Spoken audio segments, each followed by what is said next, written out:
అనుబంధం, తల్లి బిడ్డల బంధం. ధరణితో బాధపడ్డ రైతులకు న్యాయం చేయడమే లక్ష్యంగా భూభారతి చట్టం. ఇక భూమిపై భయాలు లేని భద్రత, హక్కుల భరోసా రైతన్నకు పేదల కన్నిటిని తొడిచేందుకు భూభారతిని తీసుకొచ్చాం. భూ సమస్యల పరిష్కారానికి భూభారతి. గతంలో బీఆర్ఎస్ పాలనలో రైతులు ధరణి పోర్టల్ ద్వారా తీవ్ర ఇబ్బందులు ఎదుర్కొన్నారు. దేవరకొండ నియోజకవర్గం చందపేటలో దేవరకొండ శాసనసభ్యులు బాలు నాయక్ ఆధ్వర్యంలో జరిగిన భూభారతి చట్టంపై అవగాహన సదస్సులో పాల్గొని ప్రసంగించిన రెవెన్యూ, గృహ నిర్మాణం, సమాచార శాఖ మంత్రి వర్యులు పొంగులేటి శ్రీనివాసరెడ్డి.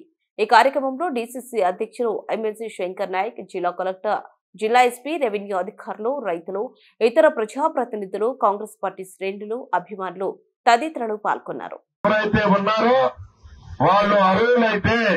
తప్పకుండా వాళ్ళకి పాస్బుక్లు ఇచ్చే ప్రభుత్వం ఇవ్వబోతుంది.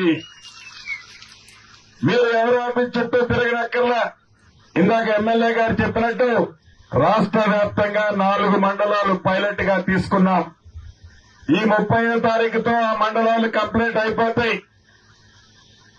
జూన్ 2వ తారీఖు నాటికి వీలైనన్ని ఎక్కువ సమస్యలని, ఈ 4 మండలాల్లో ఉన్న సమస్యలని పరిష్కరించి రాష్ట్ర అవతరణ దినోత్సవం జూన్ 2వ తారీఖు నాడు ఆ 4 మండలాల్లో ఉన్న వ్యవసాయ భూములు, రైతన్నుల సమస్యలని శాశ్వతంగా పరిష్కరిస్తుంది ఈ ప్రభుత్వము. అంతేకాదు రేపు మే 1వ తారీఖు నుంచి ఈ జిల్లాలో కూడా రాష్ట్రంలో 4 జిల్లాలు మిగిలిన 28 జిల్లాలలో ప్రతి జిల్లాకి ఒక మండలాన్ని పైలట్ మండలంగా చేయబోతుంది. అది తప్పకుండా వాళ్ళని అడుగుతున్నాడు కాబట్టి ఒకసారి కలెక్టర్ గారితో సంప్రదించి ఈ చందంపేట మండలానికి చేయడానికి ప్రయత్నం చేస్తాను. అంతేకాదు అదే రకంగా జూన్ 2వ తారీఖు నుంచి రాష్ట్ర వ్యాప్తంగా ప్రతి మండలంలో, ప్రతి గ్రామానికి ఎంఆర్ఓ స్థాయి అధికారులే మీ గ్రామాలకు వస్తారు. మీ గ్రామానికి వచ్చి మీ అప్లికేషన్లు వాళ్లే ఇస్తారు. గతంలో లాగా అప్లికేషన్ కి 1000 రూపాయలు కట్టాల్సిన అవసరం లేదు. రూపాయి చెల్లించకుండా మీ ఇంటి దగ్గరికే రెవెన్యూ అధికారులు వస్తారు.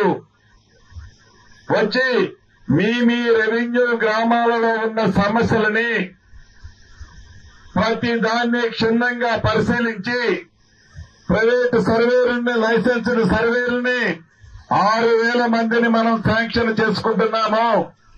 వాటితో పాటు ప్రతి రెవెన్యూ విలేజ్ కి గతంలో ఉన్నట్లు వీఆర్ఏ, వీఆర్ఓ వ్యవస్థకు సంబంధించిన వ్యక్తులని రాష్ట్ర వ్యాప్తంగా 10,956 రెవెన్యూ గ్రామాలకి రెవెన్యూ అధికారులను కూడా వచ్చే నెల మొదటి వారం నుంచి పంపిస్తున్నాము.